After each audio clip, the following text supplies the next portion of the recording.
and welcome to a very special edition of the PHLY Eagles podcast, a bonus episode for the playoffs.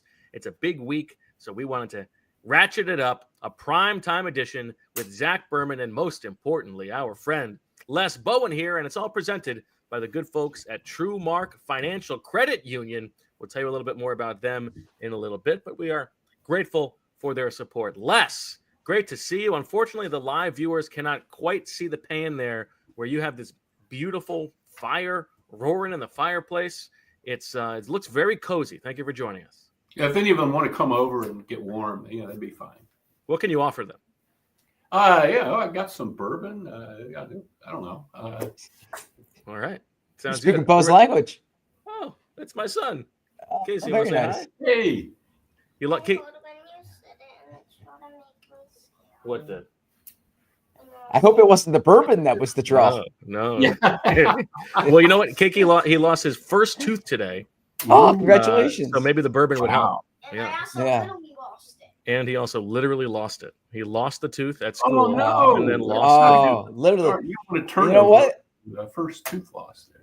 I respect the use of literally there. That's impressive that Yes. he gets literally correct. That's There you awesome. go. What's up, All right. buddy? Good to see you. All right. Go watch the show before bed. I got to do the show. I already did. Okay. Well, you know what you have to do. You got to go write your letter to the tooth fairy. Okay. Okay. All right. An eventful show, an eventful start to the week. Zach, why don't you first set the scene? Now, I know that you talked to Jamie and Rich on the afternoon show at 2 o'clock today, but that was before we actually got to see practice. And so what was the scene at Lincoln Financial Field in the freezing cold as Jalen Hurts trotted out there to be videotaped by all the media? Yes, you framed it up well. Frigid day. And actually, that's part of the reason why the Eagles were practicing at Lincoln Financial Field. They're practicing at Lincoln Financial Field because the turf at NovaCare was frozen. So had the Eagles practiced at their facility, they would have had to be indoors. Nick Sirianni wanted to be outside. He said unless there's torrential downpour or heavy winds, he likes to be outside. The conditions kept that from happening. So they went to a resodded Lincoln Financial Field, a fresh, heated turf that they have there. And it actually provides, from our perspective, from the media perspective, like a cool venue for watching practice. You're closer. Jalen Hurts was, it sounds weird when I say this, was stretching right in front of us, right? So you're able to get better camera angles than you would otherwise. But yeah, Jalen Hurts practicing for the first time since the Washington game. There had been much intrigue about whether he would be out there. He was officially limited. This is what we expected. We talked earlier how you might see Wednesday limited, Thursday full, Friday cleared. It's still going on that timetable. So to paint the picture, we went out there when they're at NovaCare. The quarterbacks stretch on one field, the rest of the team stretches on the other field. Obviously, at the stadium, there's one field, so the rest of the team was stretching far away. Quarterbacks were stretching close to us. Then they went through individual drills. So we saw Jalen Hurts, go through different passes. He rolled out. It's of note, I should say, that Jalen Hurts was first in the drills. Kenny Pickett was second in the drills. Tanner McKee was third in the drills. So presumably that's your pecking order for this weekend. I know that upsets or offends both sensibilities as the person who found Tanner McKee. Quickly here, just the injury report, and they had a full practice. They were in pads, so this is not an estimation. This is an actual injury report. Did not practice today. Trevor Keegan, he had an illness, so he was not out there. What's so funny? It's just funny. You went immediately from the most important player on the team to did not practice today. Trevor Keegan, Yes. who narrowly avoided the Feely by playing in Week 18. That brings up one of Bo's favorite stories, which is Jerome McDougal's shot, right? Andy Reid at the Not that your favorite open story. training camp with the injuries. Jerome McDougal, shot. Yeah. But he reads it alphabetically, so it's like someone else, ankle, Jerome McDougal's shot. Yeah. I didn't mean to imply that your favorite injury was when Jerome McDougal got shot. I meant when Andy Reid described it as such. So limited at practice. AJ Brown, rest/knee. Okay. And so we'll monitor his status here. I'm expecting AJ to be fine come Sunday. Or I should say fine enough to play. Jalen Hurts, concussion/left finger. You might have heard about both of those. Kenny Pickett limited with ribs injury, but he did practice. Will Shipley ankle. There were fans who were wondering why Kenny Gainwell played at the end of the game. Will Shipley said he had a contusion. I spoke to him after the game on Sunday, but he was limited. I would expect to see him this weekend. Then full Grant Calcaterra, Nakobe Dean being full. That's a good sign. Progressing from that ab injury. Dallas Goedert full. Bryce Huff full with the wrist injury. Then Byron Young, who the Eagles started his 21-day practice window, full participant. So in theory, if the Eagles want to activate him to the 53-man roster at some point, he's a full participant. Should also note that Lewis Seen was out there, number 38, the Eagles' new safety, the sixth Georgia starter from that 2021 team. I should say Jalen Carter wasn't technically a starter, but we'll include him as a starter. He was like their best player. The sixth major contributor from that Georgia defense now with the Eagles. I mean, that signing, totally reasonable. And I think a good use of the roster spot because they waive Ian Book, so they've got an empty roster spot to play with. And in the playoffs, the practice squad elevations, you get unlimited elevations, so it's not like you need to worry about getting those guys onto the game day roster. And so to poach somebody from another practice squad makes all sense in the world. You and I, Zach, we both liked Lewis Seen a lot coming out, so totally reasonable. However, it is very funny that it is like the most Howie Roseman player for them to add possible. Yeah, another Georgia guy and the sixth different former first-round pick who they have added this calendar year. Like that's just it's as Howie as it gets. Maybe he listens to the show. Yeah, that's quite possible. Sure. Yeah. Yeah, I think more than again, maybe not. But maybe Howie's like that Berman guy knows what he's talking about. Yeah. I'll defer to you, Les. I'm sure, absolutely. Bo, not so much, but yeah, I think it's the opposite. I immediately asked you guys what was up with that because I knew they had the open roster spot, but I'd forgotten about the unlimited practice squad stuff for the playoffs. So my immediate thought, whenever I see a guy brought onto the 53, is something's happened. Somebody's hurt. There's a safety hurt, but apparently not. So that's good. And also, you see at this time of year, teams grab guys to stick to in their back pocket for the next offseason. He's with the Eagles now, and he's on the roster, and I'm sure they want to look at him not so much for this playoff run, but for going forward. Yes, yeah. I think that's exactly right. Now, Les, I want to know what you think about the one part of the scene that Zach did not describe today. So again, extremely cold today and windy out there. I'm like dancing around to the music just to keep my body warm. Everybody's got their gloves and their hats on and their big coats. And there was only one person on the entire field who was only wearing short sleeves. And it was Jalen Hurts. Do you think he was sending a message, Les? Oh, yeah, I think so. Yeah, I think he's sending a message. That's I'm the leader. I'm not bothered by things. I'm not going to worry about this sort of message. I mean, you got Green Bay coming in, so it's not like they're going to be impressed by this. Right. They have a lot of cold weather there. But yeah, I think that's what he was. Sort of overemphasizing how prepared how he's okay, he's healthy, everything's fine, and he's the leader of this team. But also a potential sign to the independent neurologist that there might be something wrong with that guy. Oh yeah, that could be. Yeah, I doubt he'll be taking it into effect. But what did you think, Zach? Well, don't mean to correct you here. Because from the spirit of the conversation, yes, Jalen Hurts was wearing it. I don't believe he was the only one without sleeves. I actually think Jeremiah Trotter Jr. I noticed this, Zach, and I know, you know what? Okay. I appreciate you being pedantic. Trotter didn't have him during warmups, and then once they went to individual drills, he then had the short sleeves. But he also, in addition to the short sleeves, also had like arm padding on the upper arms. Okay, so it was not quite as exposed as Jalen was. that is why you are the astute practice observer that you are. I defer to you on all matters of practice observations. This is a reason why. One thing that I will take, I'll give myself a pat on the back for a bit, is you're a better practice observer than I am. I think if I can say that there's one thing I'm better at than you are.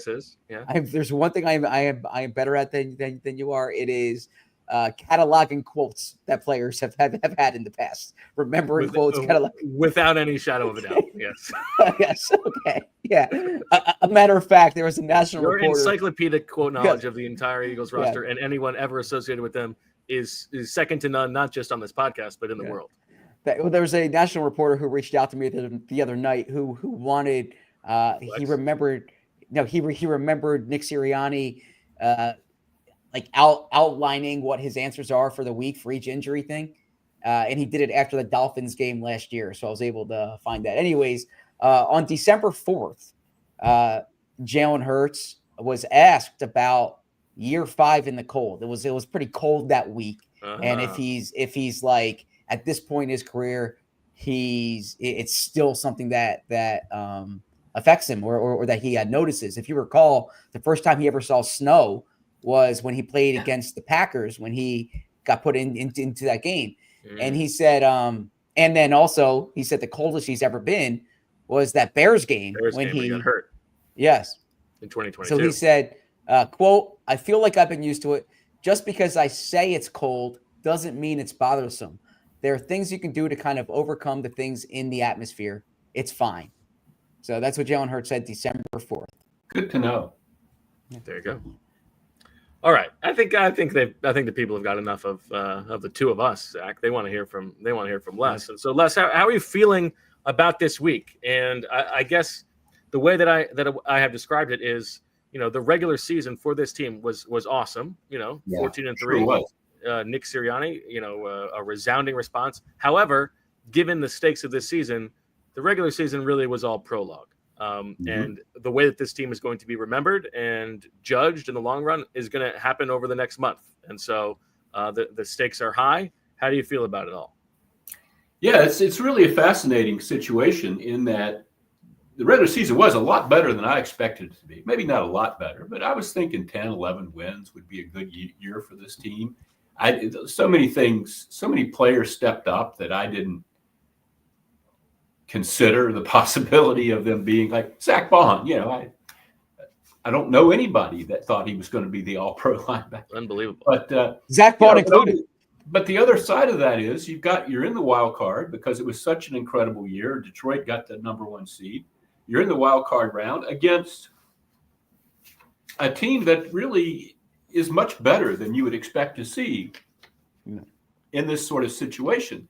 And, a few fans on social media are like, and I have no idea if this is being talked about on talk radio or not, because I don't listen to talk radio, but it's, Serianni could get fired if they lose this weekend. Well, no, he can't. That would be ridiculous. They don't play the Giants again this weekend. They have one game against a really good team, and anything can happen when two good teams play each other.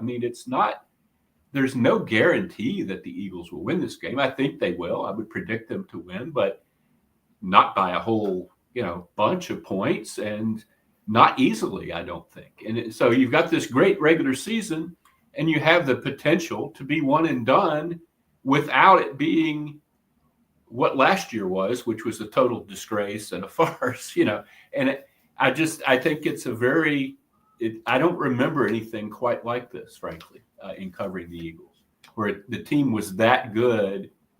And in the very first playoff game, they're playing a team that's really, very much like the Eagles in a lot of ways, and maybe as good as the Eagles. And, if Hurts is a little bit off, I think it's a dicey game.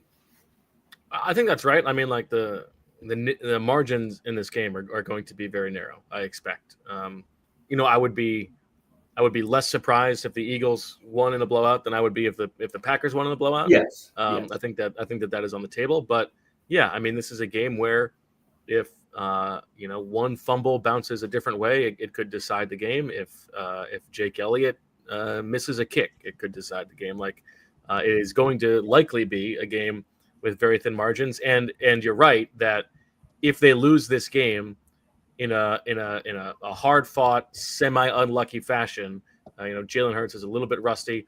It's not going to wipe away everything that happened. Yeah, it doesn't mean the season was awful and that the whole team's a joke or any of that stuff, but it's going to be a weird position for people to be in next week. Yes. I don't know how it's going to be handled, by the fan base. Right. That said, I do think there are paths to, if things go a certain way. Zach, you have said it before. Like, Serianni is unsigned going into the last year of his contract. If they are unable to come to terms on something, and there is disagreement about the coaching staff, it's not the craziest thing in the world to me. I think that Nick Sirianni is like 96% likely to be the Eagles head coach next year. I wouldn't go as far as 100. I'd go at least 99. I just don't see. I mean, they could do, if they lose, they could bring somebody in. Nick's been very pliable in terms of letting them tell him that his offensive and defensive coordinators need to change. He hasn't been Doug Peterson in that regard. They can bring somebody in as an advisor or some stuff, like that. But I just can't imagine how you would part ways with him at this point. Unless he really wanted to or something. How do you feel? I'm expecting Nick to be back, of course, and I think he has earned that. Now, that said, we said going into the year, like, we have to be consistent with this. We said this year is going to be judged by what they do in the postseason, and not just judged by us, but judged by the front office. But it hasn't been. I don't think we anticipated anything quite like this. 14-3, no, but I mean, I think maybe they would be possibly,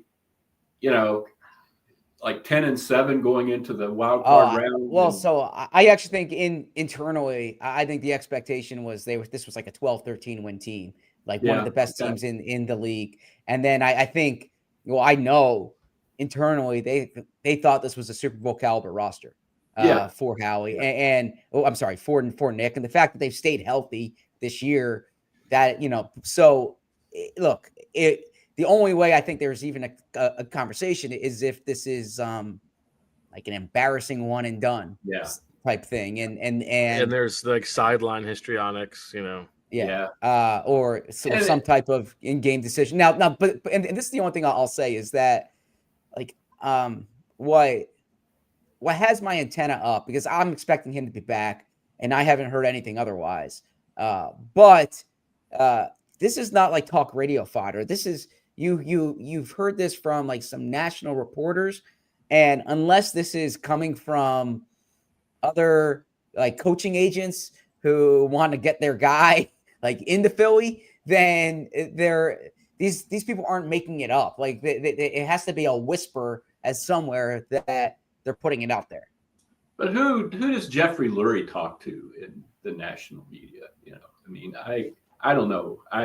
He's the guy that's going to make that decision, and I just don't see him taking anybody into his confidence on that. And I just can't imagine but I have no idea what their relationship is like, how he really feels, about how the team is done. I can't imagine he's anything other than excited about this and really, behind everything. But I don't really know. I have no real information there. He's not a guy that people were throwing up things to me like, well, in 2006, the Chargers fired Marty Schottenheimer. Well, this is not the Chargers, and Serianni is not Marty Schottenheimer. Jeffrey Lurie doesn't fire coaches who go 14-3. I'll just be really shocked if that happens. But I think the rumor mill aspect of it is to some degree a creation of the Eagles' own making based on what happened at the end of last year when they let Serianni twist in the wind for a week. And it was apparent, and I kind of thought they wouldn't bring him back. That was as extraordinarily good as this season has been. that ending of last season was every bit as extraordinary in the other direction. It was just a total failure of leadership and coaching. A lot of guys wouldn't have gotten another chance after that. If you're willing to give the guy another chance after that, and then he goes 14-3 and loses a playoff game. Yeah, I agree with you. Yeah, I'm expecting, and I think Nick's done a really impressive job this year when you consider some of the different dynamics during the year. And I even spoke to guys today about it. Jordan Mailata particularly credit him for listening to the players during the bye week. I've heard multiple people talk about like the emotional stability behind the scenes, like knowing what buttons to push. Now, that said, you're referring to Jeffrey Lurie. So this is what Jeffrey Lurie said back in March 26th. Jeffrey Lurie, when he was asked about the pressure on Nick Sirianni this year, Jeffrey didn't back away from it. Jeffrey said, quote, right. Every coach is in a high pressure situation. Nick has had a pretty spectacular first 3 seasons, and he's shown all the ingredients to have outstanding success. I'm just looking forward. There's no coach that's not feeling pressure to perform. That's the way it is in the National Football League. But I think Nick has all the ingredients. And I think that last part there is the key, because Howie and Jeffrey feel that Nick has all the ingredients. Yep. Like, I think they view 14-3, good coaching job by Nick, but this is a 14-win roster, right? It's like, how do you stack up against the other top teams? And so we'll see what happens there. And I think part of their evaluation of Nick is that one of those ingredients, perhaps relative to this season, the most important ingredient, is one that they gave him without his say, and that was Vic Fangio, right? Vic Fangio has been an enormous reason for that's a good. I like that point. Year. Yes, and they're the ones who hired him. Yeah, but Fangio also has benefited from such a dramatically better defensive roster than his predecessor had. Fangio's done great, but they are so much better defensively, personnel-wise, than they were last year, I think. I mean, they are. In the back end. In the back end, for sure. Quinyon Mitchell over James Bradbury last year is a blowout, right? Cooper DeJean is a blowout over Avante and Bradley Roby from last year. I think C.J. Gardner-Johnson is, an upgrade over what they had last year. Now, I don't know that Sean Desai would have gotten this Zach Bond season out of Zach Bond. No. And they got a healthy Nakobe Dean, which is nice. I think you could argue that the front is not quite as good personnel-wise with no Fletcher Cox and no Hassan Reddick, but he's been willing to turn the this knob up. Season is much better than Jalen Carter last season, and probably better than Fletcher Cox was last season. I just think Jalen Carter's had one of the best years of an Eagles interior defensive lineman that I've seen, and he was not at that level last year. I would say. I agree. And I think Milt Williams has come a long way too. I call him Milt. I have no idea if he goes by Milton or Milt, but I like Milt. So if he really objects, Milty, he can. Yeah, there are people who call him Milt. I think we know one this year too, personnel wise. It like, besides the personnel, because we can debate. I mean, certainly back end's better, linebackers better, but I think the inner. I mean, Nick talks about like the connectedness. I don't know if I'm going to use that term, but it's just a much healthier locker room this year than it was last year. Like defensively, there was all kinds of stuff last year.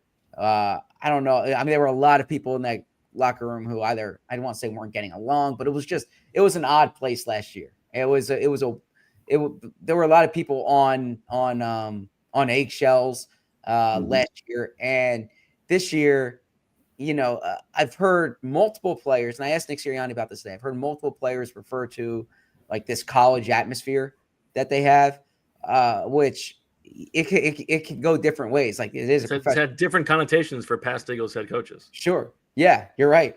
But there is like this is a group that does seem, if you believe in vibes, the vibes in this locker room are better than they were a year ago. Yeah, absolutely. I'm sure they are, because one thing I know for sure, and I'm never in there, but Hassan Reddick, the whole situation with him last year really cast a pall over everything. He was so unhappy and so focused on his situation.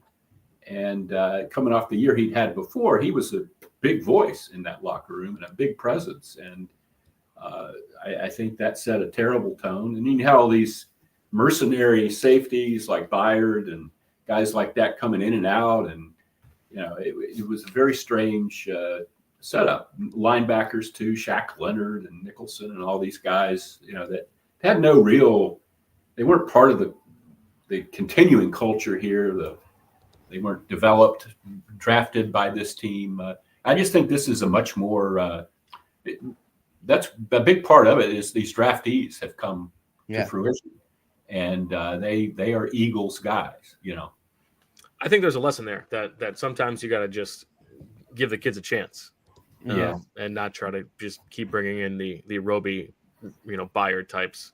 Yeah. Let Christian Ellis play over Nicholas Morrow if we would like to relitigate it.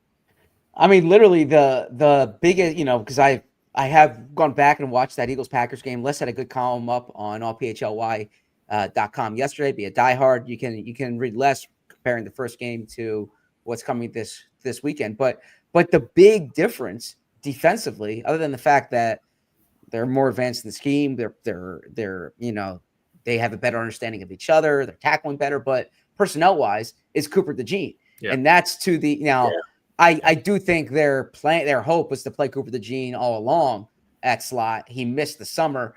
Once they had enough practice time with him, they were going to put him in there. But Cooper DeJean has made such a difference. And you go back and you see that Packers game, and there's just such a difference between Cooper and Avonte Maddox. And so that was Avonte had a real tough time that day. Yeah. That was that presaged the season he was going to have, and then he was not going to be able to hold that spot down, which going into the season, I would have thought they were in pretty decent shape with a healthy Avonte Maddox, but that was Reed was the guy that was just killing him that day. And 70-yard touchdown catch and a 33-yard end around. And Reed looked like the greatest player in NFL history that day. But the two things I noticed, I did notice obviously DeJean wasn't there. The other thing was the Hurts turnovers. That going back and watching that, it really smacks you in the face because we're so beyond that now, we hope anyway. 2 interceptions that were both just brutal. 2 more passes that should have been interceptions. The worst pass he threw all year was the one to the left. The end zone interception, he threw one at the sideline that should have been picked off. Yes. You just aren't seeing that now. And of course, you had the fumble off the snap, but he had his head turned and Juergens snapped the ball off his chest. But the turnovers were, I really think that's kind of what kept the game close. Frankly, I thought the Eagles were the better team that day. They held the ball for the final 7 minutes and 52 seconds of the game or something until they actually gave it up with 30 seconds left to kick the field goal after fumbling a snap on the tush push. That's right. I forgot about that. I didn't think it was a game that I've seen it written somewhere else that, they could have lost that game to the Packers. They could have, but I didn't think it was as dire as some people think it was. And that's why turnovers are going to be a huge deal. And I mean, they're a huge deal in every game, especially a playoff game. But this Packers defense, what makes them good statistically is their ability to force turnovers. So if Jalen can protect the ball, it's hard to really see them hanging necessarily. All right, let's take a quick break to hear from our sponsors and then back with more on the other side. All right, so it's January. That means you're checking out those credit card statements from the holiday season, and it's possible that that balance is weighing you down. Well, what if you could pay it off faster and with 0 interest until 2026?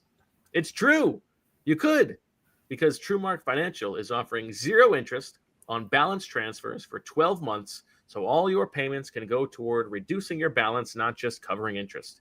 Here's the play. Transfer your existing balance from another institution to a Trumark Financial Visa credit card and take advantage of this amazing offer. But hurry, you have to apply by February 28th 2025. Whether you are interested in earning rewards, cash back, or simply prefer a low rate for everyday purchases, with Trumark Financial, you can choose the credit card that best fits your financial needs. Visit trumark.com/compare for full details and to apply today. Trumark Financial, federally insured by the NCUA, equal opportunity lender. Terms and conditions apply. All loans are subject to approval. 3% balance transfer fee applies. If you are trying to bet this Eagles-Packers game and you bet it on it, and you went to Bet365 earlier this week, you would have seen a line that's closer than it is now. I have it in front of me. The Eagles now are 4.5-point favorites on Bet365, and that's the place to turn because whatever the moment, it's never ordinary at Bet365. Bet365 has 90 million users worldwide. Bet365 live streams 780,000 events each year. There's early payout offers across NBA, NFL, NHL, and MLB. Bet365 pioneer live in-game betting. Today, Bet365 offers the widest range of games and markets available for live in-game betting across 78 sports. And right now, new customers can get $150 in bonus bets when you bet just $5. Use the code PHLY365 to sign up, deposit $10 and place a bet for $5 to get $150 in bonus bets. Bonus bets can be used on the spread, totals, player props, futures, and more. Download the Bet365 app. Use code PHLY365 when you sign up to get $150 in bonus bets when you bet $5. Whatever the moment, it's never ordinary at Bet365. You must be 21 or older and physically located in Pennsylvania. If you or someone you know has a gambling problem and wants help, call or text 1-800-GAMBLER. And we thank Bet365 for sponsoring the second half of this bonus episode. Bet365. I really feel left out. I don't have a sponsor thing to read. You've got fire. Yes. Be careful with that. Yeah. There you go. Yeah. All right. I want to ask about Howie, Les. You know, we could say that Zach Baum is more of a Vic Fangio creation than a Howie creation. You know, Howie signed Devin White. But other than that, you know, a lot of credit goes to him for this offseason. Yeah. For the players he's brought in. Where does this Howie Roseman team rank in the pantheon for you of Howie Roseman's big seasons? Oh, real high. I mean, again, what we were talking about just a minute ago was the homegrown talent. That 2023 draft, you know, if you look back at it now, that might be the best draft in Eagles history. You know, I mean, we don't know yet. These guys are, their careers are yet to be really determined, but almost everybody there is contributing. I don't have that in front of me now. When I wrote about it last week, so you got Carter and Nolan Smith in the first round. Then you got Sidney Brown and Tyler Steen. And then who comes at the end? Keely Ringo, then Tanner McKay, then Moro Ojima. There you go. Yeah. Everybody on that in there is contributing. And that's true of the 24 draft as well, except for Keegan, the guy you mentioned, Zach. And Dylan McMahon, who they unceremoniously let go. Yes, Dylan McMahon, yes. And they drafted a lot of guys these years. You know, I mean, it's not like they had like a 4-man draft class or anything. These are excellent drafts. I don't know how much of that is Howie, how much of it is the scouts, you know, how much of it is Alec Hallaby. I have no idea. But the personnel-wise, they were in 2020.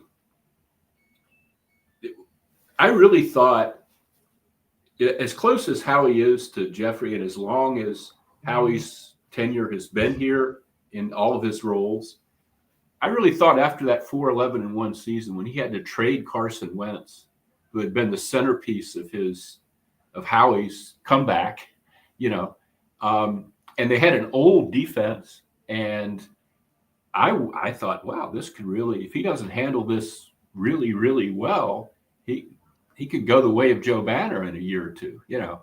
And he turned it around so beautifully. Obviously, they were back in the Super Bowl by 2022.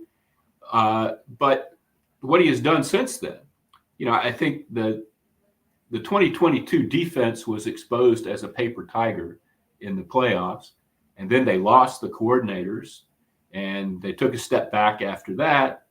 But they've rebuilt the defense now, and I think one reason why we were talking a little while ago about how a loss this weekend wouldn't be the end of the world. You hesitate to say this, but they're well fixed going forward. There's not a huge. I mean, they have to sign Zach Bond and do some other things, but this is going to be a good team. I think you can say that, going forward for the next couple of years. And so Howie has really set himself up, I think, for the best run of his tenure, which has tended to be peaks and valleys. Yeah. Even with the successes he's had, it's been whoop, woo, year to year. And I don't really see that right now looming in the background. Way to think. Yeah, I'm not as enthused by that 23 draft as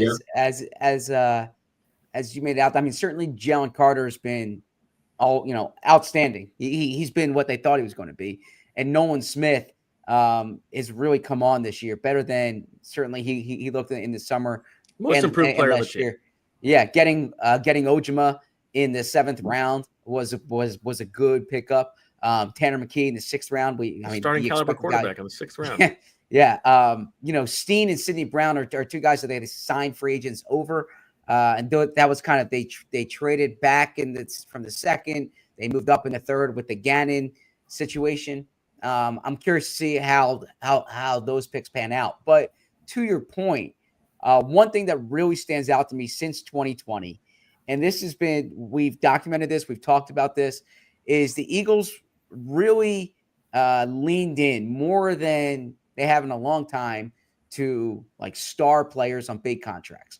And the way it was always kind of explained to me, and makes sense, is that there's going to be less of a middle class with the team, that there's going to be your AJ Browns and Jalen Hurts, and you go on down the list with all these guys making big time, I mean, they have like 3 guys on their offensive line who are paid at the top of their position.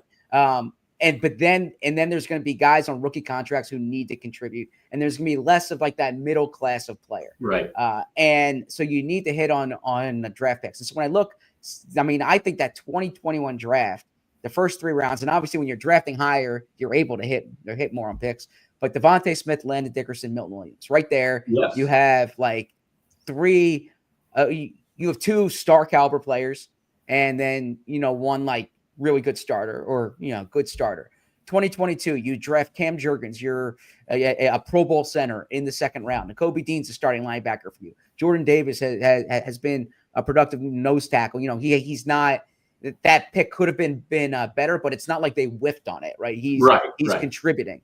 And then this year, obviously, Quinyon Mitchell, Cooper DeJean. So like right there, I just named 2, 4, 6, 9 starters that they got on 10 starters that they landed on who are on rookie deals. Now Dickerson and Devontae got early extensions, right, but this is still their but this is still their rookie contract. So 10 starters that they've drafted in the past 4 drafts that are on rookie deals. Like that's, to me, that's real valuable to your team. And I give Howie credit because there was a period of time before that when you did not have that at all, really. You had empty draft classes. You look like the 2017 draft class.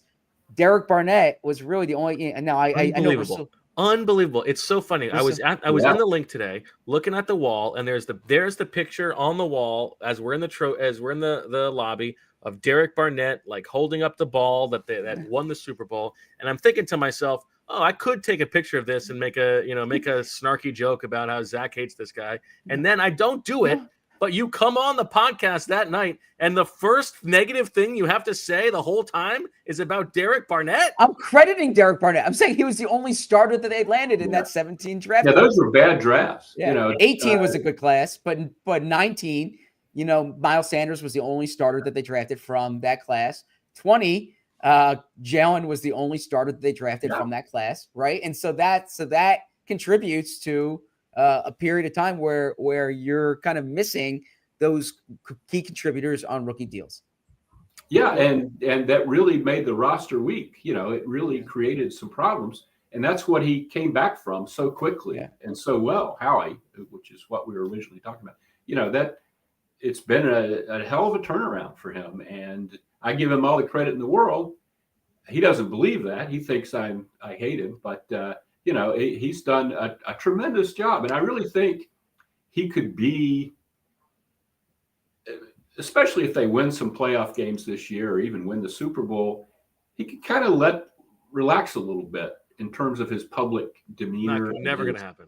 Yeah, I know. It's just not who he is. But he could own the town. I mean, he's a beloved general manager right now, I think, among the fan base. But Zach, you just can't. You're never going to convince him of that. Well, I'm thinking about, do you think that Howie has aspirations of more? More in terms of what? Like a team president somewhere else? Somewhere else? Yeah. I just can't. I can't envision that. He's been here since he was a child, almost literally. He had that one year when he looked around, but he didn't go anywhere when Chip exiled him. I just can't see. The problem with going somewhere else is the other owners aren't Jeffrey Lurie. I mean, if you go work for the Jets, you might be working there 2 or 3 years and then be out of a job again, and that's not the situation he's in. But here. there might be places I'm where gonna frame you don't this have to deal with the Philadelphia media market. No, I'm going to frame this a little differently. Far be it for me to give a cultural reference, okay? But I'm going to give a cultural reference here, okay? Yeah. So Jed Bartlett in season 3. That's typically, if it's not West Wing and Curb Your Enthusiasm, I'm in trouble. But no, this one's actually not. There's a scene from Wall Street, the second one. Wall Street, I think it's called Money Never Sleeps. Okay. And Shia LaBeouf is that his name? Shia LaBeouf? Yeah, you got it. Okay, yeah, and he's talking. Who's the? I see the character in my head. I don't know his name. He played George W. Bush in the movie W. You know the character? Josh Brolin. Yeah. Okay. Yeah. So the two of them are talking. I can already see you rolling your eyes, Bill. And Shia LaBeouf says his character says what's your number? Basically, like what's the number that it would take for you to just say F it, I'm done. Like being this guy. And that character says, what do you mean being this guy? Like he's like a hard charging Wall Street guy, you know. And so it's like, what's the number? I see what you're saying. Like, yeah, what's the number that you're chasing, and then once you hit that, you'll relax. Yeah, once you hit that, you're done. And that character, his answer was more, right? Mm-hmm. And that's kind of what I think of. I mean, not, I'm not talking financially, but like in terms of like how he's chasing more, the next. And so I think like he literally talked about this. I've heard him talk about this, that when he won the Super Bowl, it was like this addictive feeling that he just wanted to feel it again, right? And that it was like, we're not getting complacent. We're gonna do this again. And I think that like once you win again, you say more. And so I think of I'm not saying how he's leaving. I'm not saying anything like that. What I'm saying is this: Theo Epstein, who I believe is like the best GM in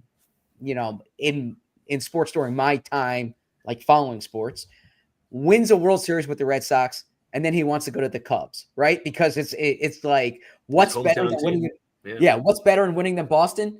Winning in Chicago, it's like, I'm going to end this curse. Yeah. And so I think you get wired a certain way. Now, professional football is different, but you get wired a certain way that it's like, all right, well, like, what if I'm in charge of everything, or what if I have an equity stake, or there's always like, but had Theo spent like a quarter century, his entire professional life working for the Boston Red Sox at that point? Close to it. Yeah, I guess. Yeah, so that's just kind of like he was. I mean, and he was 28 years old, I think, when he became the GM.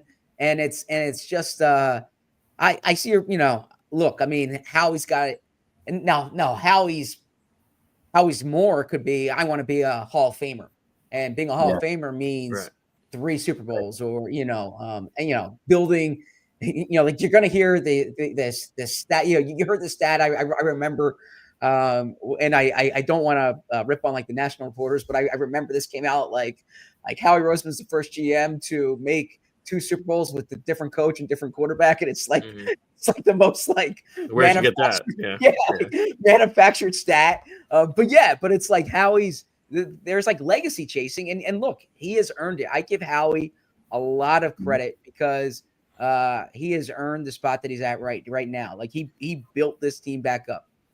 I agree. And I just, maybe I'm wrong, but I just don't see, you'd have to have another situation where you knew you had the money and the philosophy from the ownership and the stable ownership and the facilities, and you just don't go somewhere and be a successful general manager in the NFL. I don't think. I mean, you don't go down to Jacksonville and just because you're so-and-so, Jacksonville is going to be good. That isn't how the league works. I think he's going to be hard pressed to find a setup that is more conducive to winning than the one he's in.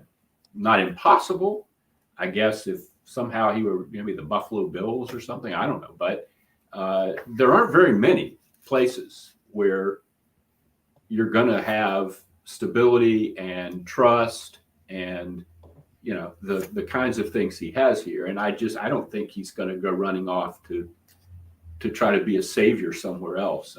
I'd be shocked if that happened. Right, I did have a question for Les too. Go ahead, please. And you're free to chime in on this too, Bo, because this is actually during your frame of reference as well. But the Eagles' actually home wild card games have not been kind in recent years. So they win the division. They have a home playoff game. Okay. So and now the situations have been different, of course, but you go back 2019 playoffs, they lose to Seattle at home. Okay. 2013 somebody in this room wrote an award-winning gamer off that game. That's true. Thank you. I think actually the trophy's right above me, or these. By the way, speaking of that, is that the trophy that's right above you? Because the lighting actually makes it look like devil horns on your head. Oh no, the trophy is. No, I mean the trophy is a different award. The certificates are the story. Anyways, 2013 playoffs lost at home to the Saints. In New Orleans. 2010 playoffs lost at home to the Packers. Green Bay. Yeah, you have to go back to 2006, right?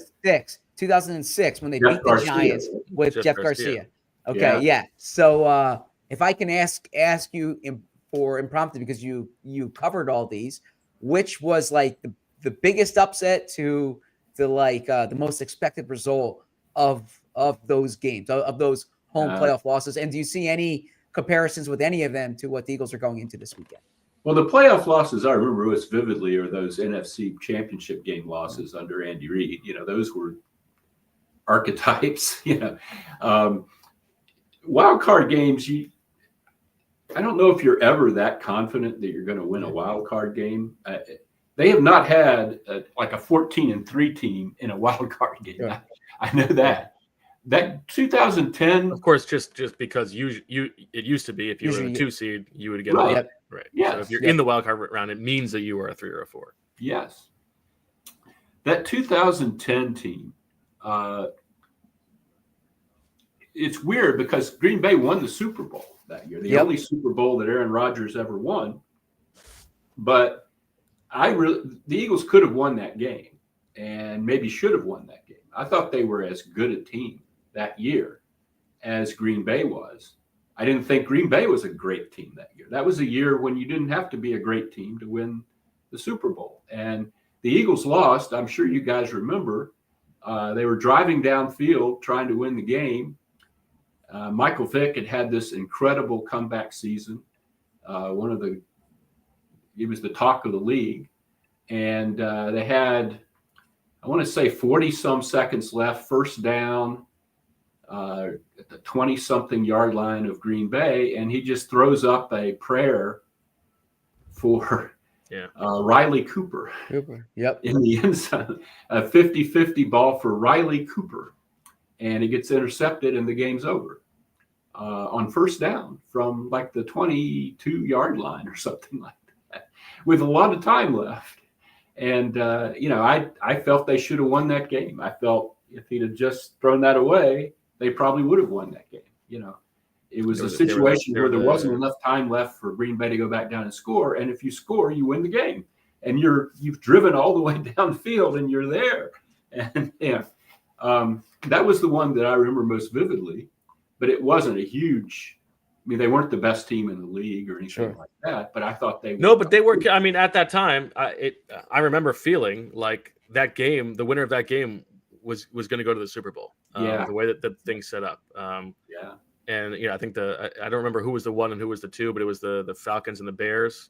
And neither team was particularly inspiring. And the Eagles, obviously, they started off so hot when Vic came in.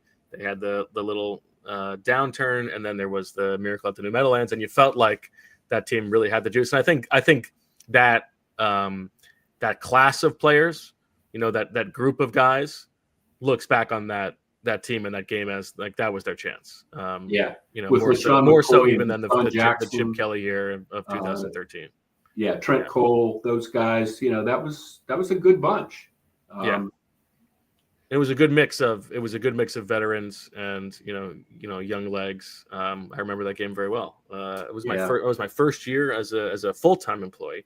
Of the team, and my brother, who grew up a Packers fan, was at the game, wearing his Packers jersey, and he always remembers the one bit of smack that was talked to him in the parking lot was just F cheese.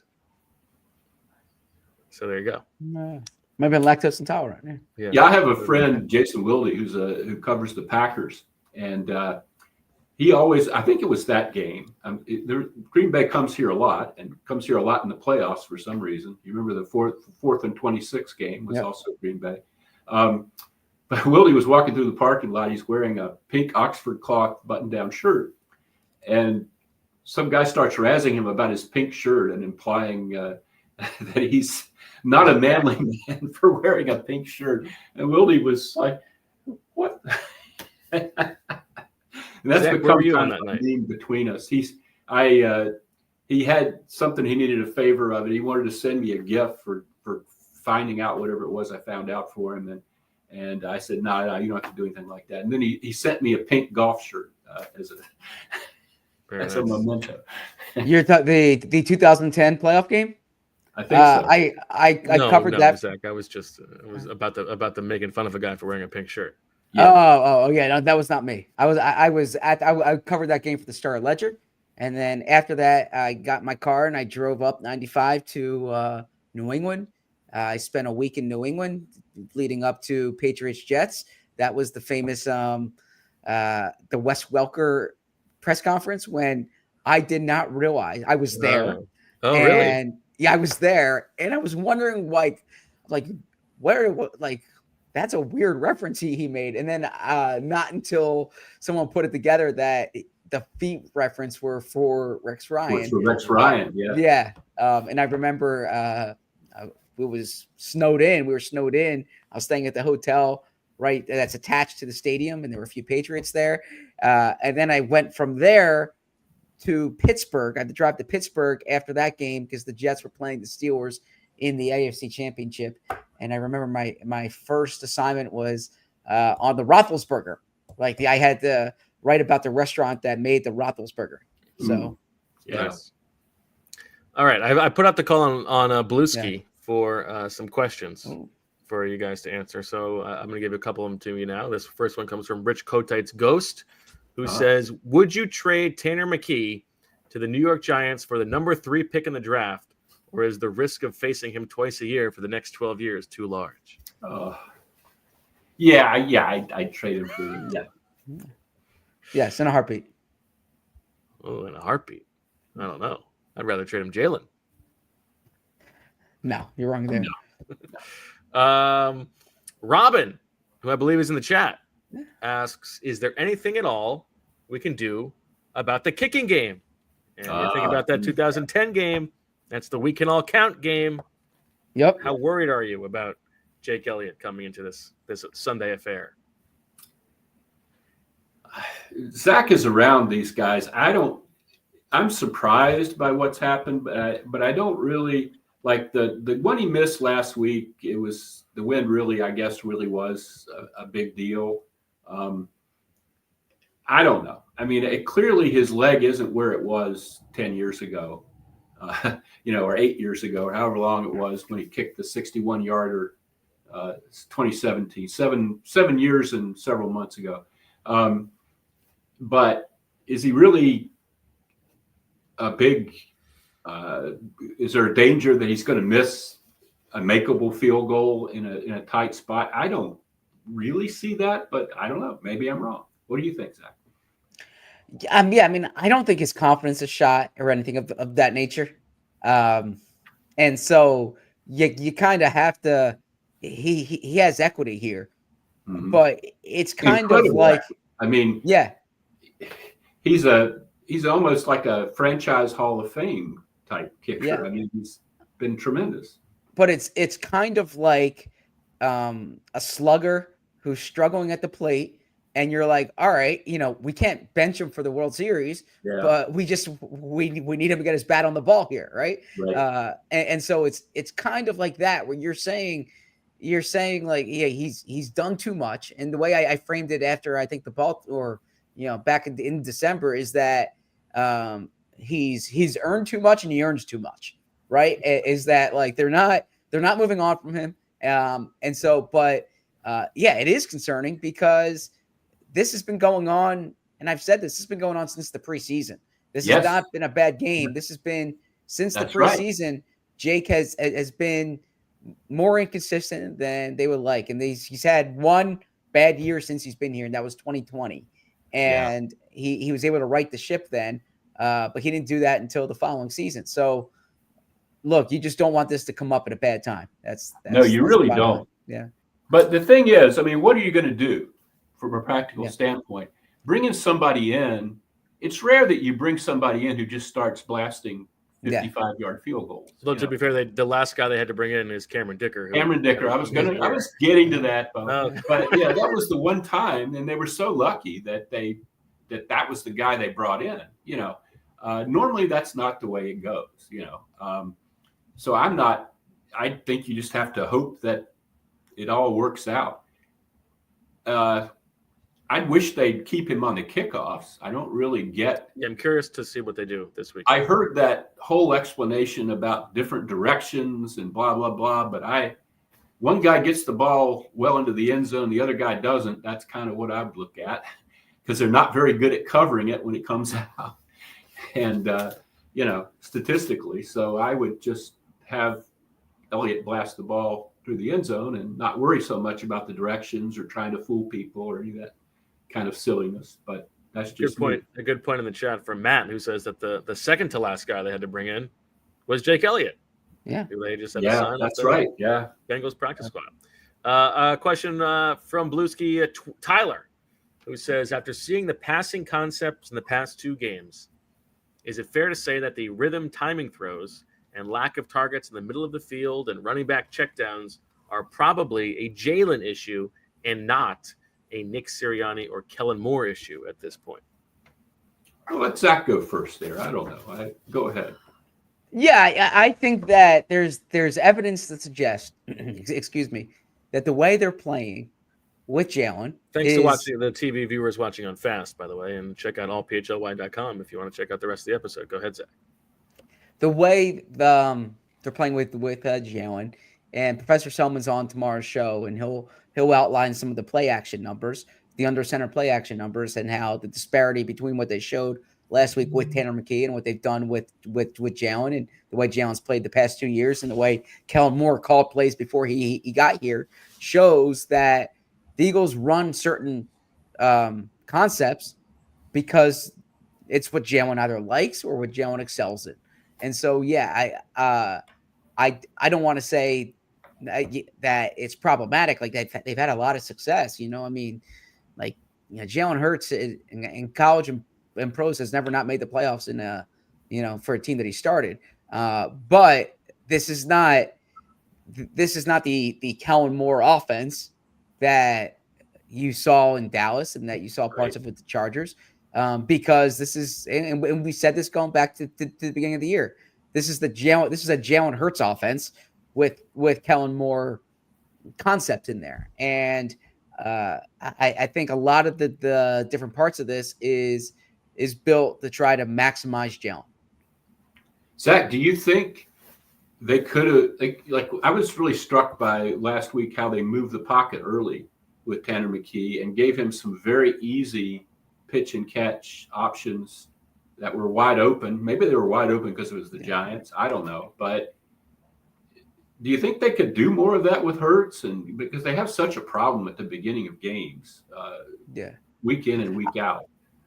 I think they would like to. I think that whether it's that Jalen doesn't want that or doesn't want to roll out. I mean, no. The big thing I thought with Tanner was he was getting rid of the ball quickly, right? Yeah.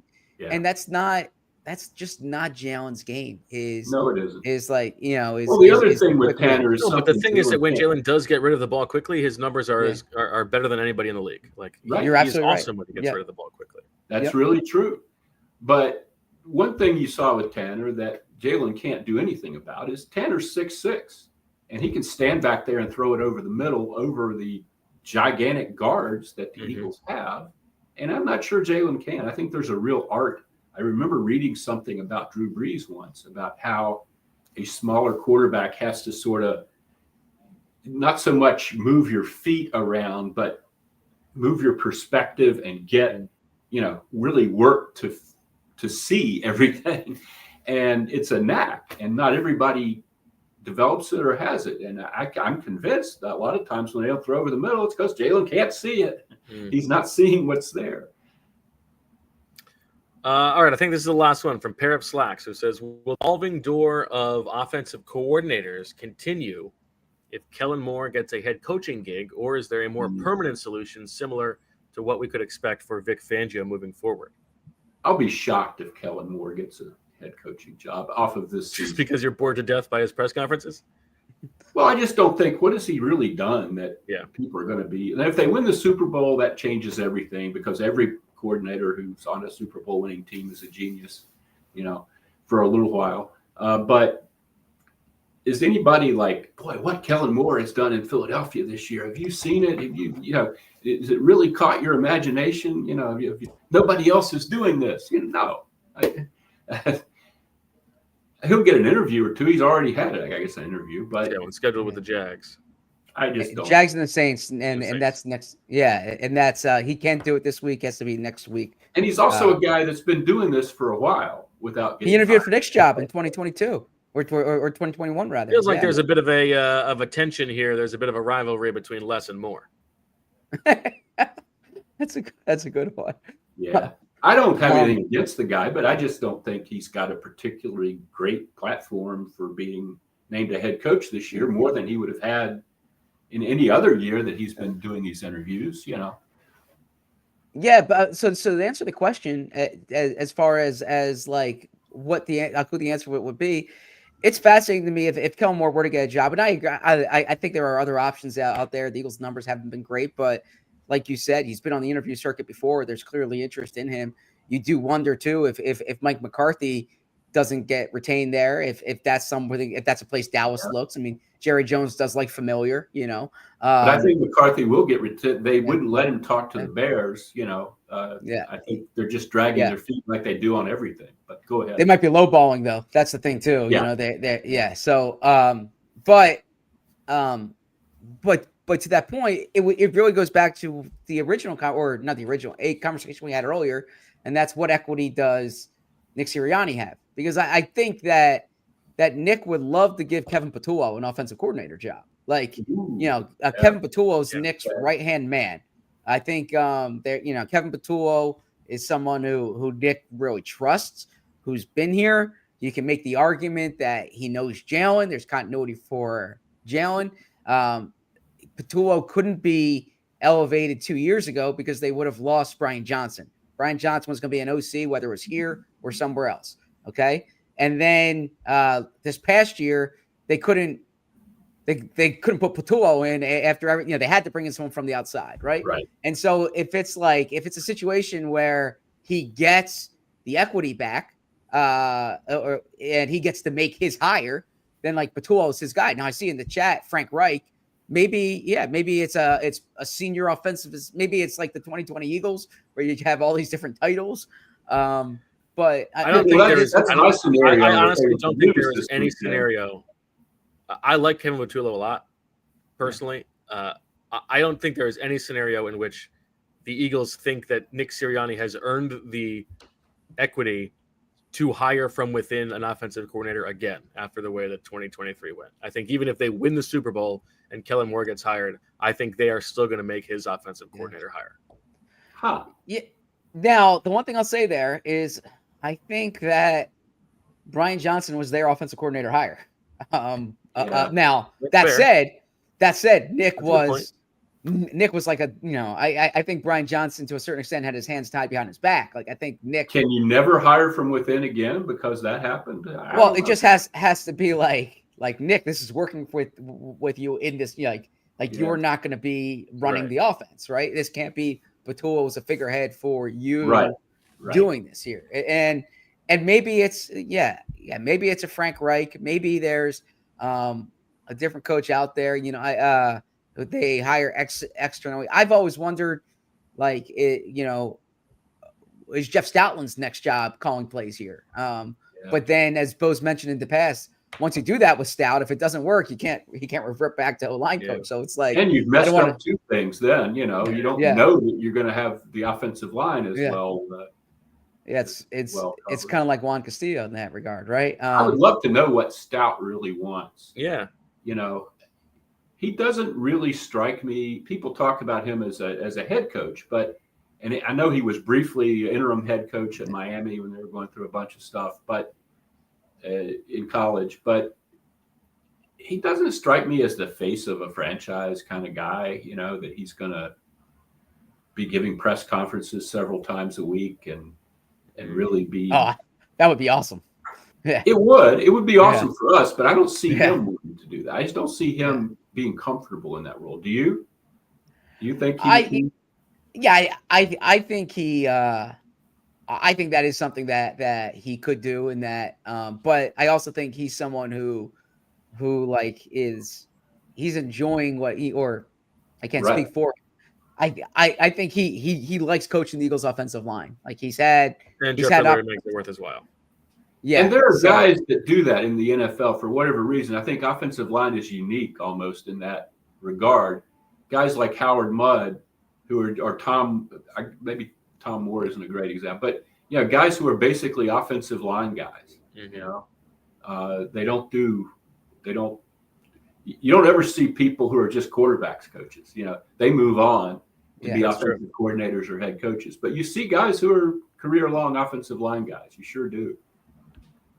All right, Les. Last one is the people in the chat want to know how you weigh in here. If a football player that you were covering had a tail, like an animal's tail, what position would be the most interesting one for that to happen at? Tailback. There you go.